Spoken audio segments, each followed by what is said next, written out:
How rude of me to have a presence of me thereof, and not introduce myself properly. I am Constance, also aliased as Cece Amaya 19. On a more personal note, Cece is for the initials of my first and last name, and Amaya for my deservingly, breathtaking, and awe-inspiring niece. Now, to place emphasis on the subject at hand, and that would be Britney Spears. Many thoughts are conjured when the beautiful, inspiring, successful, and controversial megastar comes to mind. She is the perfect epitome of what it is like to endeavor ample grievances while bringing a testament to what it is to have true talent and strength. I have always been fond of Britney, not only for her plight in music, but also for how humble and approachable she has remained. Not many artists or general people can actually attest to that. I am also sickened by all the blasphemies teetered into the media about her. The fallacious acts of yellow journalism and envious press is really quite disconcerting and trident. All the media proves is that Britney is a human and is prone to all emotions thereof and tendencies as well. When it was said that she accidentally dropped her baby, that should have not been a portrayal about how good a parent she was or is, but that's what the media insisted. Honestly, what parent has not almost came close to losing grasp on their baby's legs, or have had a baby not to fall or roll out of his seat or something? If you choose to blaspheme her for that following the wrapping of this video, then just know if you answer no to that question, then it has to be a true testament of who you are as a person, because plenty of parents have gone through that ordeal. In regards to her late husband, Kevin Federline, I was not taken in from him since the very beginning. He had previous engagements with a daughter and then, at the time, girlfriend, whom later would be found pregnant again. He had not handled the previous situation properly, so I could not imagine how he would have a better voice of reason with Britney. With her, he saw an opportunity to advance a career in a profession that proves to ridicule him more than good, and that is rapping.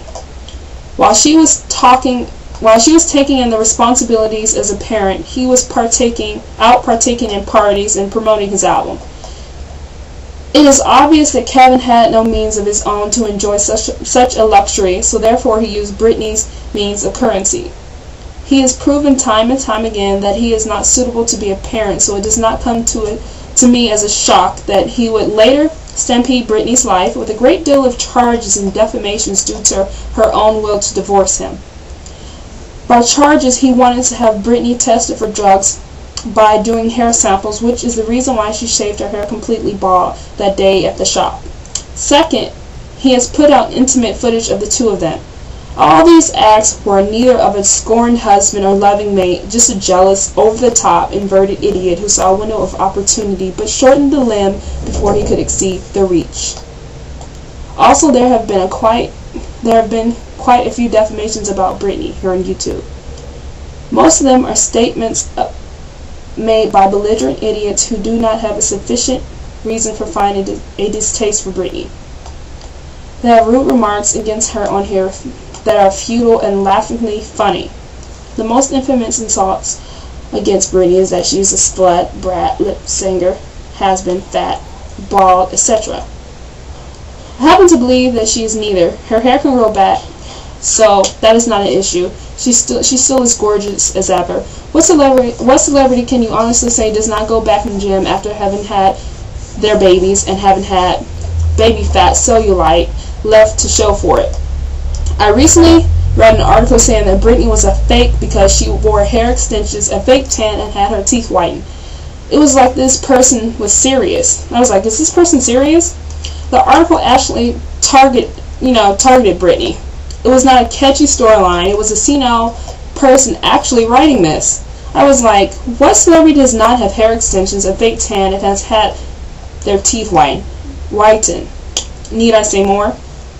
I mean, the media really resorts to anything to make a story. I am a Britney's fan and I will always be there for the artists I support even through their hardships. I will not desert her. She is a human, so stop treating her like she isn't. Have some compassion, understanding, and tolerance. Do not be so quick to judge anyone, especially if the person is going through some things. As for my fellow Britney fans, please continue to support such a strong, determined, talented, and beautiful woman. She is destined to make it there. If there was ever a greater comeback, then that's what she'll do. Do not be taken in by exasperated claims of her being diagnosed with ill mental health, for it is not true.